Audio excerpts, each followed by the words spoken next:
구독자의 취향에 따라 재생 속도를 변경하면 더 유용하게 동영상을 시청할 수 있습니다. 이 영상은 성경을 매일 한 장씩 읽는 효과가 있고 궁금한 부분을 해소할 수 있으며 맥락을 이해하는 데 도움이 될 것입니다. 창세기 35장. 창세기 35장의 키워드는 베델, 베냐민 출생, 라헬 죽음, 이삭 죽음 등이며 핵심 성경 구절은 창세기 35장 11절이다. 창세기 35장 11절. 하나님께서 그에게 이르시되 나는 전능자 하나님이니라. 다산하고 번성하라. 민족과 민족들의 무리가 내게서 나고 왕들이 내 허리에서 나오리라.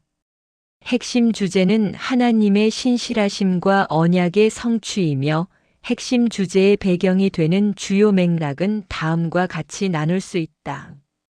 베델로 돌아가라는 하나님의 명령. 하나님의 언약 재확인. 라헬의 죽음과 베냐민의 출생. 이삭의 죽음. 1. 베델로 돌아가라는 하나님의 명령. 창세기 35장 1절부터 8절. 하나님께서 야곱에게 이르시되 일어나 베델로 올라가서 거기 거하며 내가 내 형 에서의 얼굴을 피하여 도망하던 때에 내게 나타났던 하나님에게 거기서 제단을 쌓으라 하시니 그때에 야곱이 자기 집안 사람들과 자기와 함께한 모든 자에게 이르되 너희 가운데 있는 이방 신들을 내버리고 정결하게 하고 옷을 갈아입으라. 우리가 일어나 베델로 올라가자 나의 고난의 날에 내게 응답하시고 내가 가는 길에서 나와 함께하신 하나님께 내가 거기서 제단을 쌓으려 하노라 하매 그들이 자기들의 손에 있던 모든 이방 신과 자기들의 귀에 있던 귀고리를 야곱에게 주니 야곱이 그것들을 세겜 옆에 상수리 나무 밑에 묻었더라. 그들이 이동할 때에 그들의 사방 도시들 위에 하나님의 두려움이 임하므로 그들이 야곱의 아들들을 추격하지 못하였더라.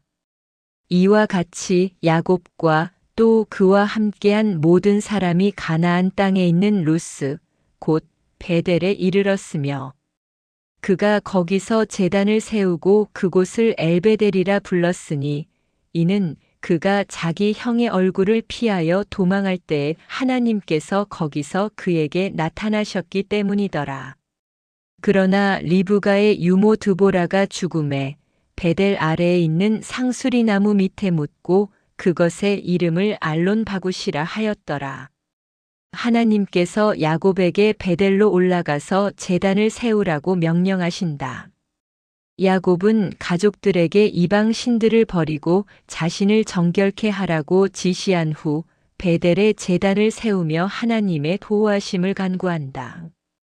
이방 신을 제거하고 하나님께 나아가는 야곱의 모습은 거룩한 삶과 예배의 중요성을 보여주었고 하나님께서는 주변 민족들의 공격을 막아주셨다. 베델은 아브라함이 하나님의 약속을 받은 뒤 자신의 삶의 중심을 예배와 신앙 고백으로 세웠다는 뜻이다. 야곱이 하나님을 처음 만났고 하나님의 약속과 신실함을 기억하는 예배의 장소인 동시에 아브라함도 제단을 쌓고 여호와의 이름을 부른 곳이다. 요한복음 4장 24절 하나님은 영이시니 그분께 경배하는 자들이 반드시 영과 진리로 그분께 경배할지니란 하시니라. 이 하나님의 언약 재확인. 창세기 35장 9절부터 15절. 야곱이 밧단 아람에서 올 때에 하나님께서 다시 그에게 나타나사 그에게 복을 주시고 하나님께서 그에게 이르시되 내 이름이 야곱이지만 다시는 내 이름을 야곱이라 하지 아니할 것이요 이스라엘이 내 이름이 되리란 하시고 그분께서 그의 이름을 이스라엘이라 하시며 하나님께서 그에게 이르시되 나는 전능자 하나님이니라. 다산하고 번성하라. 민족과 민족들의 무리가 내게서 나고 왕들이 내 허리에서 나오리라.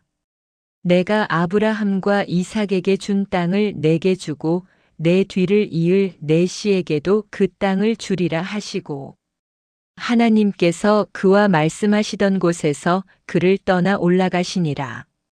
야곱이 그분께서 자기와 말씀하시던 곳에 기둥, 곧 돌기둥을 세우고 그 위에 음료 헌물을 부으면 또 그 위에 기름을 붓고 하나님께서 자기와 말씀하시던 곳의 이름을 베델이라 하였더라.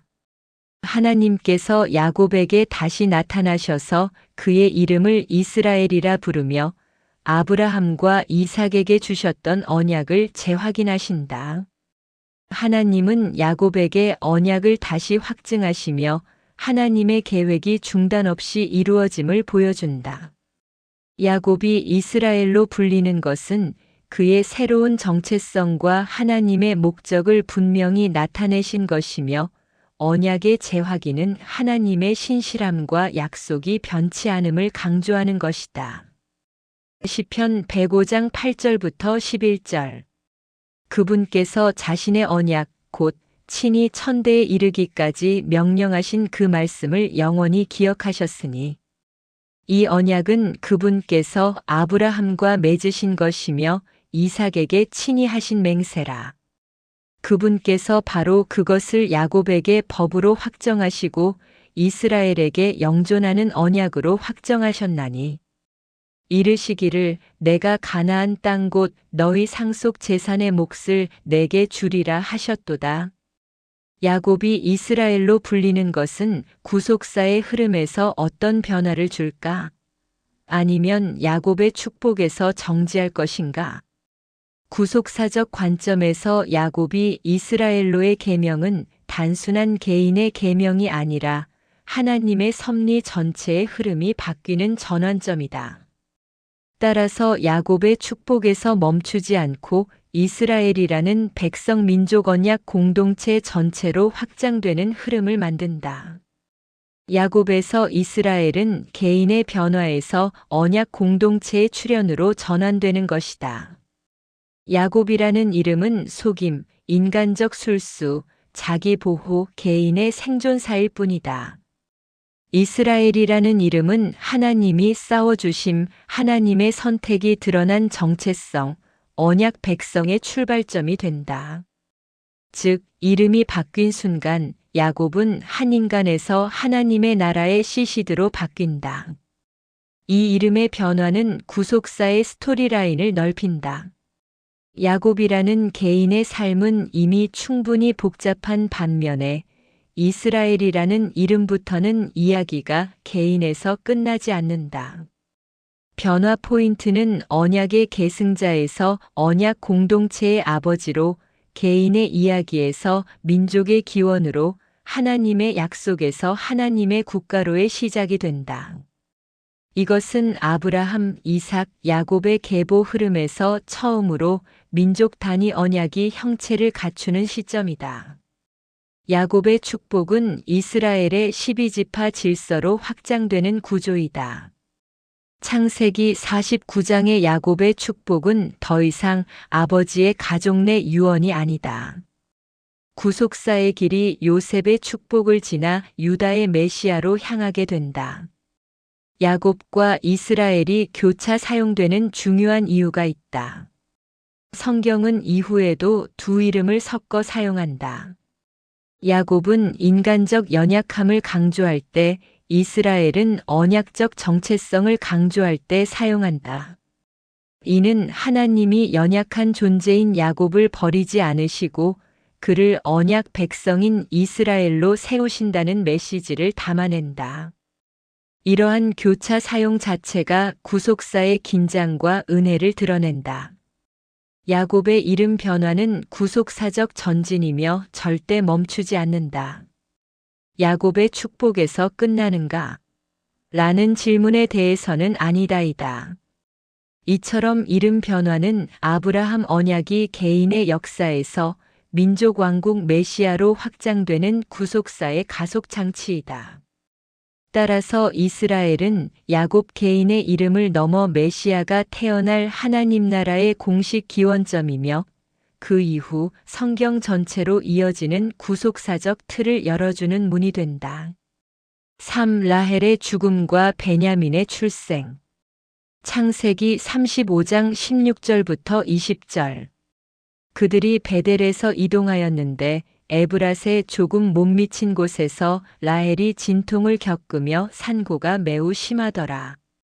그녀가 심한 산고를 겪을 때에 산파가 그녀에게 이르되 두려워하지 말라. 지금 그대가 이 아들도 갖게 되리란 하니라. 그녀의 혼이 떠나려 할 때에 이는 그녀가 죽었기 때문이더라. 그녀가 그의 이름을 베논이라 하였으나 그의 아버지가 그를 베냐민이라 하였더라. 라헬이 죽음에 에브랏 곧 베들레헴으로 가는 길에 묻었고 야곱이 그녀의 무덤 위에 기둥을 세웠는데 그것이 이날까지 라헬의 무덤 기둥이 되니라. 야곱의 가족이 에브랏으로 가는 도중 라헬이 베냐민을 낳다가 죽는다. 그녀는 길가에 묻히고 야곱은 그녀의 무덤에 기념비를 세운다. 베냐민의 출생과 라헬의 죽음은 축복과 고난이 동시에 일어날 수 있음을 보여준다. 라헬의 무덤은 가족과 이스라엘 역사에서 중요한 기억의 장소가 된다. 라헬의 죽음에도 불구하고 하나님의 언약적 계획은 계속 진행된다. 시편 30장 5절. 그분의 분노는 잠시뿐이요 그분의 은총 안에 생명이 있나니 밤새 울음이 있을지라도 아침에는 기쁨이 임하리로다. 창세기 49장 10절. 실로가 오실 때까지 홀이 유다를 떠나지 아니하며 법을 주는 자가 그의 발 사이에서 떠나지 아니하리니 그에게 백성이 모이리로다. 이스라엘은 여행 중에 죽으면 길가에 묻어 무덤에 돌기둥을 세우는 것은 일상적인 관습이다. 그러나 라헬의 무덤에 기둥을 세운 것은 구속사적인 중요한 의미가 있다. 그것은 이스라엘의 역사적 전환점에는 항상 라헬이 언급되며 라헬은 북이스라엘과 남유다의 어머니상으로 비유되기 때문이다. 예레미야 31장 15절부터 17절을 보자. 주가 이같이 말하노라. 라마에서 애통하며 몹시 슬피 우는 소리가 들렸는데 이것은 라헬이 자기 아이들로 인하여 슬피 우는 것이란 그들이 없으므로 그녀가 위로 받기를 거절하였도다. 주가 이같이 말하노라. 내 음성을 억제하여 울지 말며 내 눈을 억제하여 눈물을 흘리지 말라. 내일이 보상을 받고 그들이 원수의 땅에서 다시 오리란 주가 말하노라. 내 끝에 소망이 있으므로 내 자손들이 자기들의 지경으로 다시 오리라. 주가 말하노라. 예레미야는 바벨론 포로 시기의 비극을 예언한다. 라마는 북이스라엘 포로들이 끌려가던 길목으로 베들레헴 인근 라헬의 무덤 근처에 있었다. 라헬은 이미 오래전에 죽었지만 이스라엘의 어머니상으로 비유되어 포로로 끌려가는 자기 자식들을 바라보며 우는 상징적 인물로 등장한다. 즉, 라헬의 눈물은 하나님 백성의 상실을 대표하는 울음이 된다.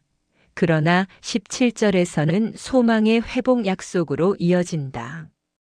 이제 마태복음 2장 17절, 18절을 보자. 이에 대언자 예레미야를 통해 말씀하신 것이 성취되었으니 일러스되 라마에서 거기서 애통하고 슬피 울며 크게 애곡하는 소리가 들렸는데 이것은 라헬이 자기 아이들로 인하여 슬피 우는 것이라 그들이 없으므로 그녀가 위로 받기를 원치 아니하였도다 하였느니라. 예수님의 탄생 때 헤롯이 2살 이하의 사내 아기 학살 사건이 있었다. 헤롯이 예수님의 탄생 소식을 듣고 베들레헴의 2살 이하 사내 아이들을 죽일 때 마태는 이 예레미야의 말씀을 성취로 해석한다. 다시 라헬의 무덤 근처인 베들레헴에서 어머니들의 울음이 터져 나온다. 그러나 이번엔 메시아의 탄생 직후 구속의 시작점에서 울음이 다시 등장한다. 라헬은 베들레헴의 어머니로 상징되며 라헬의 눈물은 단순한 비극이 아니라 메시아의 도래를 통해 완성될 위로받는 눈물로 이어지는 예언적 상징이 된다. 라헬이 위로받기를 거절한 것은 인간적인 위로가 전혀 도움이 되지 않는다는 것을 말하며 오직 하나님의 회복적 은혜만이 필요하다는 반어법인 것이다. 구속사적인 관점에서 라헬은 한 여인의 죽음을 넘어 하나님, 백성의 슬픔과 회복을 상징하는 자리로 확장되면 최종적으로 메시아의 탄생을 알리는 눈물의 여인이 된다. 라헬의 무덤은 인간의 끝이지만 하나님은 그 자리에서 구속의 시작을 여신 것이다. 4. 이삭의 죽음. 창세기 35장 21절부터 29절. 이스라엘이 이동하여 에달 망대를 지나 자기 장막을 쳤더라. 이스라엘이 그 땅에 거할 때에 르우벤이 가서 자기 아버지의 첩 비라와 함께 누웠는데 이스라엘이 그것을 들었더라. 이제 야곱의 아들은 12명이더라. 레아의 아들들은 야곱의 맏아들 르우벤과 시므온과 레위와 유다와 이사갈과 스불론이요. 라헬의 아들들은 요셉과 베냐민이며 라헬의 여종 비라의 아들들은 단과 납달리요. 레아의 여종 실바의 아들들은 갓과 아셀이더라. 이들은 다 야곱의 아들들이요. 밧단 아람에서 그에게 태어난 자들이더라. 야곱이 헤브론 곧 아르바의 도시 마므레로 가서 자기 아버지 이삭에게 이르렀는데 그곳은 아브라함과 이삭이 머물던 곳이더라. 이삭의 생애는 180년이더라. 이삭이 나이 많고 날수가 차서 숨을 거두고 죽어 자기 백성에게로 거두어지니 그의 아들 에서와 야곱이 그를 묻으니라. 야곱은 아버지 이삭이 살던 헤브론으로 돌아간다. 에서와 야곱이 함께 장례를 준비하는 모습은 가정의 회복을 상징한다. 이삭의 죽음은 아브라함으로부터 시작된 언약이 야곱으로 이어지는 전환점이며 하나님의 언약이 다음 세대로 이어짐을 보여준다. 이삭은 언약의 징검다리이다. 아브라함과 이삭의 각 생애를 한 단어로 표현한다면 어떤 어휘로 대변할 수 있을까? 그동안 장남에게로만 이어지던 축복의 관습이 이삭에게서 깨어졌다. 이것은 아브라함에게 주어졌던 언약의 방향의 변경 또는 변화 아니면 전환이라고 할 수 있을까? 이삭의 죽음을 계기로 언약의 진로를 살펴보자. 장자 중심의 축복 질서가 이삭에게서 깨어졌다는 사실은 단순한 가족 내부의 변칙이 아니라 언약의 계승 방식 자체에 대한 신학적 전환을 보여준다. 그 내용을 구속사적 관점에서 정리해보자. 이것이 언약의 방향 변경인가? 언약 자체의 방향 내용은 변하지 않았다. 아브라함에게 주어진 언약은 그대로 유지된다. 그러나 언약이 계승되는 방식은 바뀐다. 언약 계승이 혈연적 장자 순서로 고정되지 않는다. 대신 하나님의 주권적 선택이 결정 기준이 된다. 아브라함에서 이삭은 약속의 씨가 선택된 경우이고 이삭에서 야곱 장자권을 홀대한 에서가 아닌 장자권을 중요시 여긴 야곱이 선택된 것이다. 왜 하필 이삭에서 그 질서가 뚜렷하게 깨어졌는가? 이삭은 언약의 순수성을 상징하므로 인간 관습과 하나님의 선택의 충돌이 가장 드러난다. 이삭이 언약의 순수성을 상징한다고 말하는 이유는 다음과 같다. 아브라함은 갈대아에서 소명받아 떠난 언약의 출발점이고 야곱은 인간적 술수 경쟁 투쟁을 겪으며 언약을 이어받았지만 이삭은 오직 하나님의 약속으로만 존재했기 때문이다.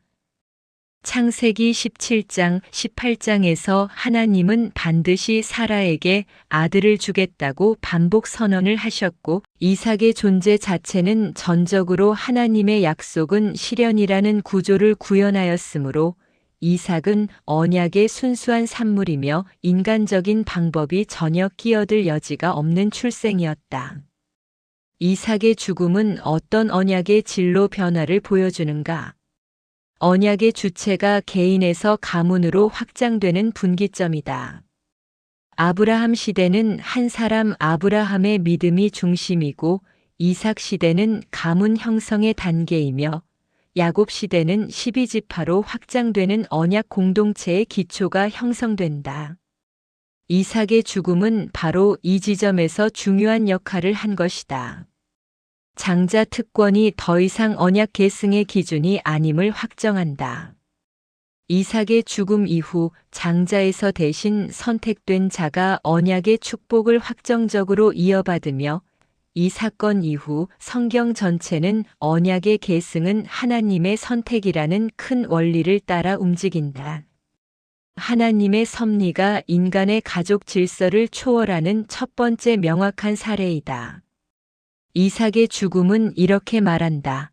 이제 언약은 하나님의 주권적 선택을 따라 흐르며 인간의 관습, 장작 혈통 질서가 그 흐름을 규정하지 못한다. 구속사 전체에서 이 사건이 주는 신학적 의미. 이삭의 죽음과 야곱의 언약 계승은 메시아 계보를 결정짓는 선택 원리가 공식화되는 순간이다. 이후 계속되는 패턴을 보면 야곱이 요셉의 두 아들에게서 다시 역전된 축복 시행이 있었고 다윗이 형제 중 막내였으면 작은 자가 큰 자를 섬기리라는 원리가 반복된다.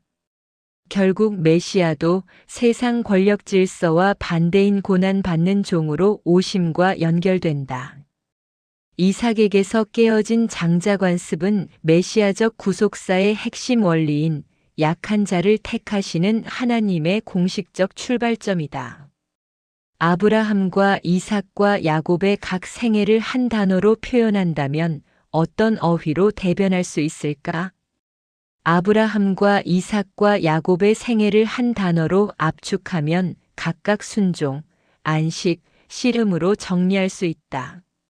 아브라함은 하나님이 부르실 때 길을 떠나고 약속을 믿고 심지어 이삭을 바치라는 시험 앞에서도 반응하는 순종의 여정으로 구성된다.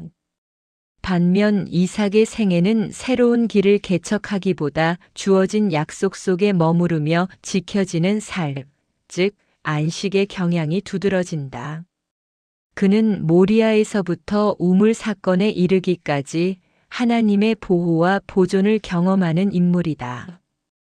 야곱은 이 둘과 달리 태중에서부터 형과 다투고 장자권을 둘러싼 갈등, 라반과의 충돌, 그리고 야복 강가에서 하나님과의 씨름에 이르기까지 부단한 투쟁과 변화의 과정을 통과한다.